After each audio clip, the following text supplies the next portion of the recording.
그리스도의 교회가 구제 사역도 해야 된다는 것과 그리고 우리가 모든 계획들과 상황들 가운데서 그리스도의 영을 따라야 한다는 것, 그리고 우리가 기본적으로 성경에 기록된 그 원칙들과 원리들을 지켜야 한다는 것을 말씀드렸습니다.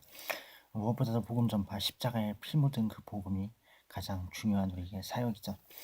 로마서 12장을 보면 하나님께서 우리에게 말씀하시는 명령이 있습니다. 로마서 12장 1절 2절 말씀을 읽어드릴게요. 그러므로 형제들아, 내가 하나님의 모든 자비하심으로 너희를 권하노니 너희 몸을 하나님이 기뻐하시는 거룩한 산 제물로 드리라. 이는 너희가 드릴 영적 예배니라. 너희는 이 세대를 본받지 말고 오직 마음을 새롭게 함으로 변화를 받아 하나님의 선하시고 기뻐하시고 온전하신 뜻이 무엇인지 분별하도록 하라. 우리 하나님께서 우리에게 주신 놀라운 그 은혜는 참으로 깊고 큽니다. 하나님께서 우리를 부르신 그 부르심은 아주 이 세상과는 다른 차원이 높은 부르심입니다. 이곳에서 형제들아 이렇게 부르죠. 형제들아. 그 당시에는 남성 위주의 사회였기 때문에 형제라고 부르고, 또 사도 바울이 형제였기 때문에 형제들아 이렇게 부르는 것으로 볼 수도 있지만, 아무튼 형제 자매된 모든 그리스도 안에 있는 권속들에게 명하는 것입니다.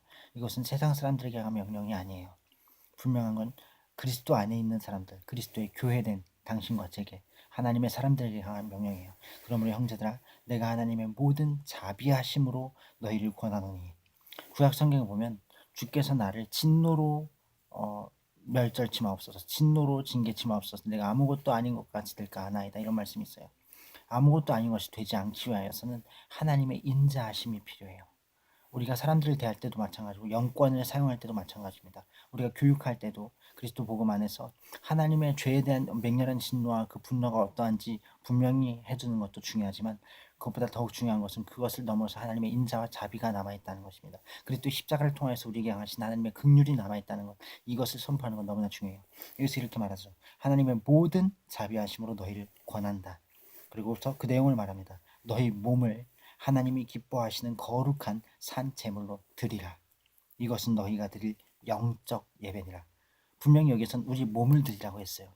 그런데 거룩한 제물로 우리 몸을 하나님께 드릴 때 하나님이 기뻐 받으신다면 그것은 영적인 예배가 된다라고 말씀하고 있습니다.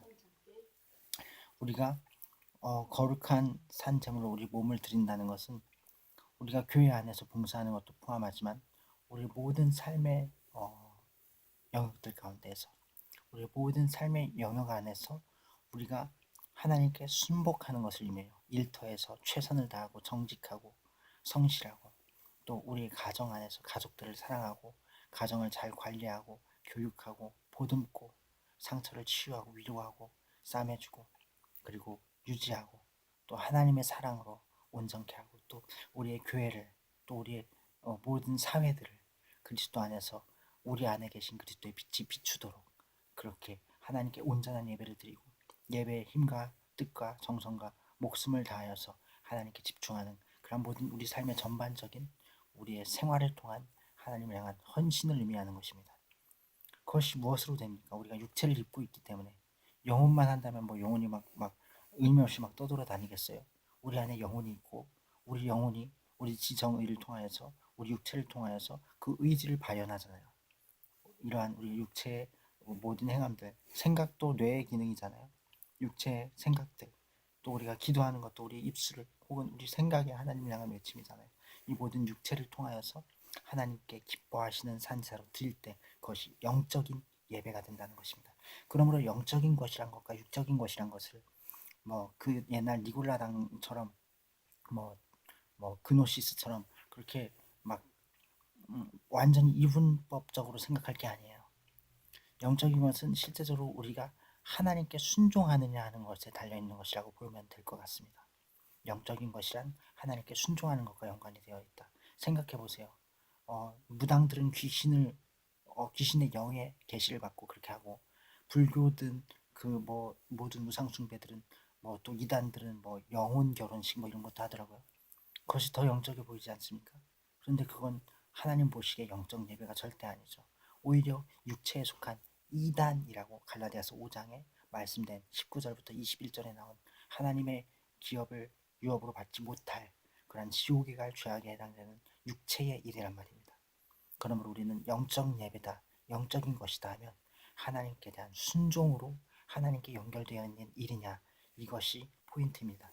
그리고 둘째로 2절에 보시면 너희는 이 세대를 본받지 말고 너희는 이 세대를 본받지 말아라. 오직 마음을 새롭게 함으로 변화를 받아서 하나님의 선하시고 기뻐하시고 온전하신 뜻이 무엇인지 분별하도록 하라. 너희는 이 세대를 본받지 말라. 무슨 뜻이에요? 우리가 이 세상에서 보이는 것, 우리 생각되는 것, 우리가 그냥 접하는 그것들대로 따라하지 말라는 거예요. 세상 많은 사람들이 외모지상주의에 빠지고 온갖 뭐 만몬, 뭐 금전제일주의 뭐 이런 거, 또 수많은 뭐 삶의 사랑. 한국 같은 경우에는 굉장히 어떠한 비정상적으로 어떤 매스미디어, 어떤 연예계, 방송계, 언론계의 그런 것에 너무 집착되어 있는, 정신이 너무 그쪽으로 좀 쏠려 있는 그런 경향이 있죠. 이것을 다시 끊어내야 합니다. 그런 것들의 소리를 들어서는 안 돼요. 예수님 분명히 말씀하셨고 요한 1서에서도 분명히 말씀했어요. 세상에 속한 말을 하며 세상이 저희 말을 듣느니라. 그러나 너희는 세상에 속하지 않았기 때문에 세상이 너희를 미워한다. 너희는 내게 속했다라고 예수님께서 말씀하셨어요. 그럼 우리는 절대적으로 세상에 속한 것들을 따라해서도 안 되고 본받지도 말아야 하는 것입니다. 이 방송 언론 연예의 뿐만 아니라 모든 삶의 영역에 있어서 그래야 하죠. 우리 주위에, 우리 주변에 수많은 거리를 나가는 간판들, 온갖 세속적인 얘기들, 심지어 교회 안에서도 특히 한국교회 침투해 있는 어떤 이생의 자랑의 부분들, 기복주의를 포함한 그런 어떤 물질만능주의 비스무리한 어떤 이 세상 성공제일주의 이런 거, 이거는 사탄에게 속한 겁니다. 세상에 속한 것. 하나님의 사랑이 그것을 사랑하는 자에게 없다고 하셨어요. 그게 뭐예요? 이단이죠. 그게 지구가 죄인 것입니다.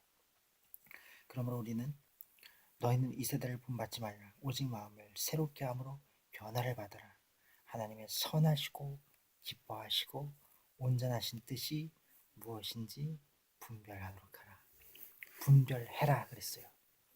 이런 말을 어떤 사람들은 비판하지 말라 그랬지 않느냐, 비판하지 말아라 막 이렇게 받아들이려고 하는데, 예수님은 너희가 어찌하여 옳고 그른 것을 분별하지 아니하느냐, 판단하지 않느냐 아니하느냐라는 말씀을 바리새인들에게 하셨습니다. 그 당시 종교 지도자들에게 그렇게 말씀하셨어요. 너희가 어째서 옳고 그른 것을 판단하지 않느냐. 우리는 그리스도의 교회 안에서 절대적으로 하나님을 의지해야 되고 성경 말씀을 기준으로 두고 우리 안에 계신 성령의 기름 부으심을 따라야 합니다. 요한일서 분명히 말했어요. 너희 안에 기름 부음이 거한다. 아무도 너희를 가르칠 필요가 없다. 그 기름 부음이 참되고 거짓이 없다. 너희를 가르치신 그대로 주 안에 거하라. 아멘. 할렐루야. 우리는 우리 안에 계신 성령을 쫓아가는 거예요. 우린 교회 전통을 쫓아가는 게 아닙니다. 이 세대의 어떤 교회들의 어떤 그러한 세대적인 그러한 어떤 영향력들을 쫓아가는 게 아니에요. 우리는 성경 말씀에 기록된 대로 쫓아가는 거고 우리 안에 계신 성령의 기름 부음의 가르치심을 쫓아가는 겁니다. 이것이 가장 안전한 천국 길이고 우리에게 번영을 주고 참된 축복을 주는 길이에요. 그리고 우리의 번영은 더욱더 가난한 자를 향한 구제로 더욱 흘러가게 될 것입니다. 하나님께서 이루십니다. 할렐루야. 영원한 천국 복음, 그것의 영광스러운 참여자가 되는 이 은혜에 감사합시다. 할렐루야.